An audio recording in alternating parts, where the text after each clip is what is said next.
Howdy folks, welcome to Bullish On Farming. Today's June 19th and just calling the group over, moving into a next field.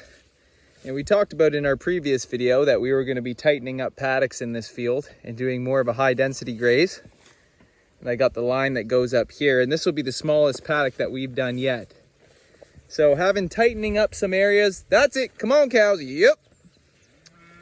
The cows have been getting used to the tighter sections, but when you're running cows on a new farm and perhaps newer animals on that farm, you want to be careful, because if you tighten up paddocks too much and the cows are accustomed to grazing in larger areas, it might go south on you if they run through the wire not anticipating that tight of a section. You can even see these cows here, they're a little bit confused as they're stalling there. They're not quite sure that there's a gate to come back through this field here. As in the last 5, 6, maybe it's been 7 days, we've been grazing that far field without a back fence, tracking back for water somewhere along the middle of that field. And this steer's coming to lead the group, and they'll all follow. And we got a cow back in the tree line over there that had a calf a few days ago. So it's likely I'm gonna have to go herd them into this space, because it's hot. It's 42 with Humidex, and the cows are a little reluctant to leave the shade. And it looks like that cow down there is starting to make a bit of a walk, which is a good thing. And so you can see how lush we are in this field. It's up to my elbow, even my shoulder, with these cool seasons gone to head. The clover, alfalfa, and summer grasses are nice and thick. So we're gonna see what, it's about 1:30 p.m. right now. I'm gonna come revisit 8 or 9 p.m., see how much impact we've gotten, and evaluate whether or not I'm going to be doing an evening move or wait until the morning. I suspect we're going to wait till the morning, because we're really looking for a high impact, a higher impact in this section. We want to trample down a lot of these cool seasons. You can see some of the brown coming through on the forage in here. And the rain's been keeping up. I can't complain. I mean, I think we're getting about 2 inches of rain in the next 2 weeks. So that's a plus. And with this high heat, full days of sun, we don't really got to worry about growth.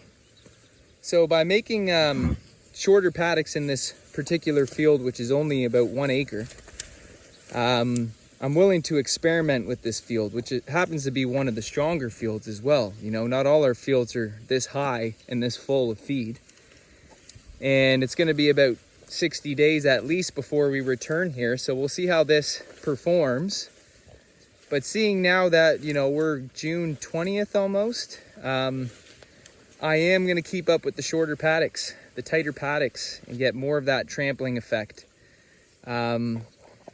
Just because we're about 80 to 85% through our first lap. So if we start tightening up now on these last fields, we're essentially starting our second lap a little early.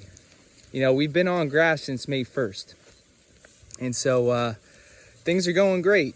The land has proved to us what it can do in the spring.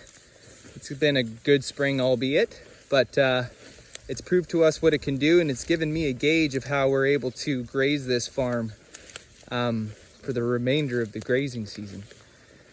There's that mom coming through with that calf there. And so that calf's about 3 days old. It's the smallest calf we've had. And in previous videos, I've mentioned that we used the low line Angus bull on the girls last year. And I'm really happy. All the births have been so smooth. Calves have gotten up, drank in no time. The birth weights are lower.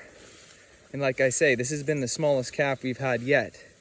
Probably closer to what you'd get out of a low line bull. And this is a second time heifer. So I guess she's technically a cow now. But we're also 100% grass-fed, grass-finished. We don't sell at the sales barn. So birth weights don't really matter to me as much as how that animal is going to grow out and finish on grass.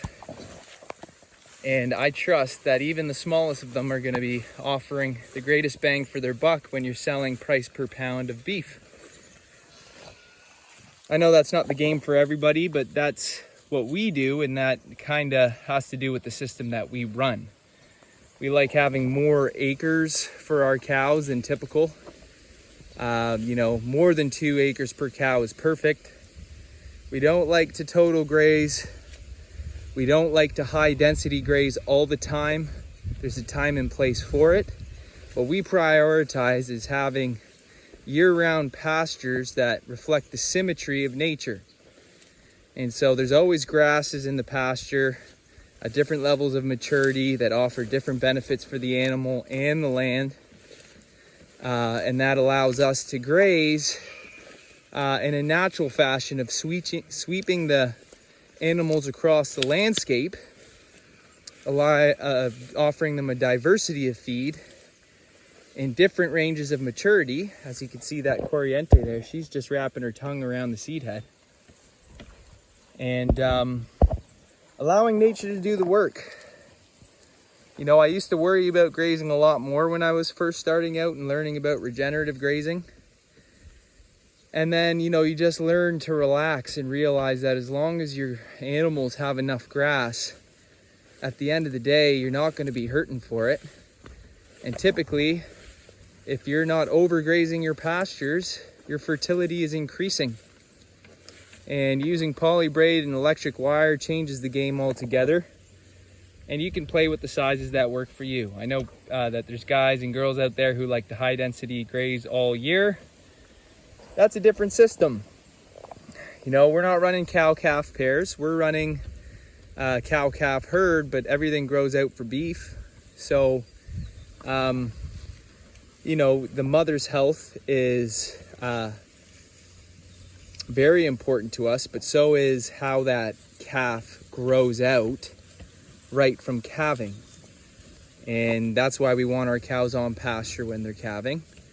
We want them producing the best mother's milk, and we want those calves learning to graze as soon as possible, which allows us to get the hardiest calves with the best rumen efficacy. And you can see that these 3 steers just trekking through this grass right now are playing king of the jungle. So I'm walking back to this fence here because I don't want them to walk back the other way, although I'm sure they're not going to. It is a tighter space, so this will be the tightest space they've had yet, and I just want to be a little bit spatially aware of how they move into this paddock. But if you have ample feed such as this, they're usually going to be quite excited to start foraging.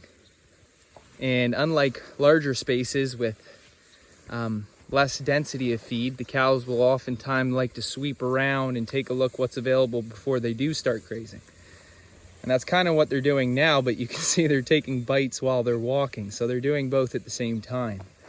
And once they've gotten their bearings, they really hunker down and start mowing.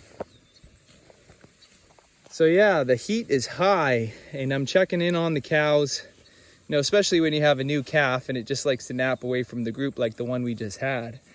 Some of them are just by the mom's hip and they can't get enough to drink. Others just take a drink in the night and the morning and nap throughout the whole day. And this particular mother isn't super attentive. She's good at raising a calf, but she doesn't really care where it is. She just checks in with it when she sees it and allows it to drink. So you got to know your herd, when to check your animals, and when the heat is high. The cows always have shade, in that tree line over there, plenty of shade available. But I've caught in calves in heat stroke before, and you just rather not deal with it. So water accessible, shade accessible, just like a pasture would offer in the wild. And I hope the best for all of you. We'll cap it off here. I'd like to say thanks for stopping by, and God bless you all. I'll see you on the next one.